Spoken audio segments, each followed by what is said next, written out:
monitor in our downtown measure?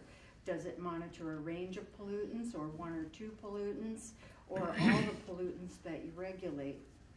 I'd also, I've been told that when citizens have called with complaints about the air quality in Shelton, ORCAA sends a person who smells the air. And I am wondering what scientific evidence there is for this practice. What can a nose tell us about air pollution other than that it exists? Which I think, yes, it could tell you that. I feel that Simpson has been disingenuous with this community.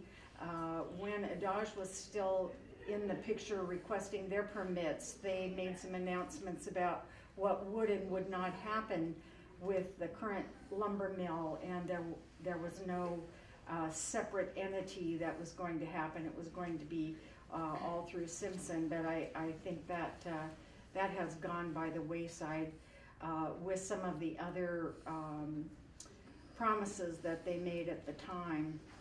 I think ORCAA should be extremely careful with a company whose word is changing, making estimates and expectations of pollutants released over Hood Canal, Mason County, and Shelton not very reliable.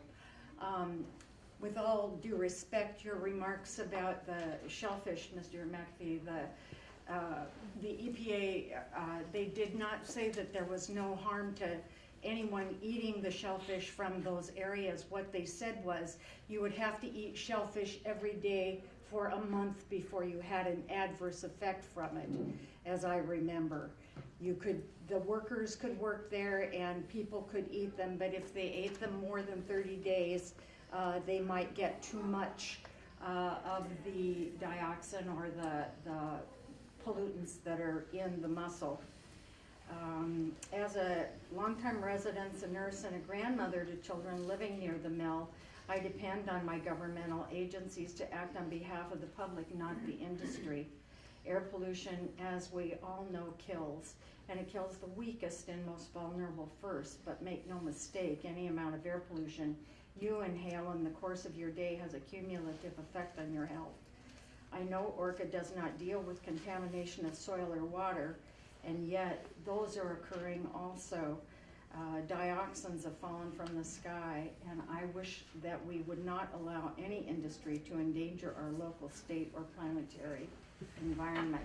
I'm a member of the League of Women Voters. We are working on an energy study that is going to look specifically at wood burning as a source of power.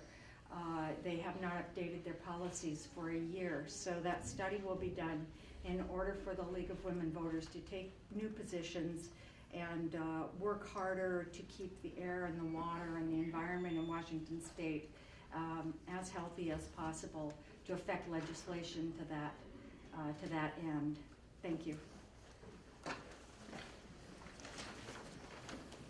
That's the last speaker that signed up. Is anyone else wishing to testify this evening? I will turn it back to the hearings officer. Thank you very much.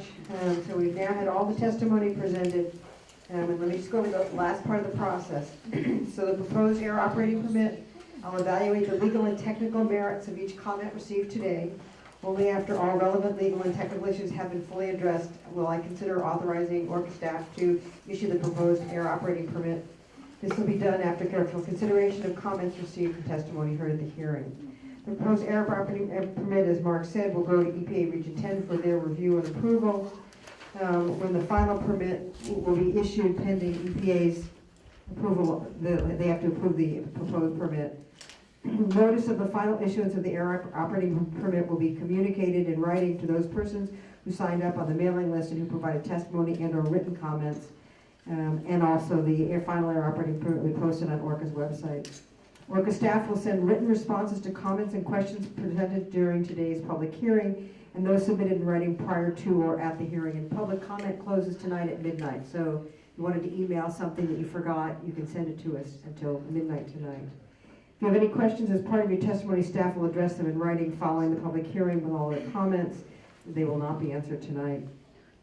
And as we indicated, within 30 days from the notice of final air operating permit, anyone may appeal the approval order to the Washington State Pollution Control Hearings Board, the PCHB, by filing an appeal in writing to with this PCHB and serving a copy upon ORCAA. And again, Debbie has the sheets here. So with that, it is now about 6 after 6, and I will close the hearing. Thank you very much for coming tonight. We appreciate all your comments. Thank you.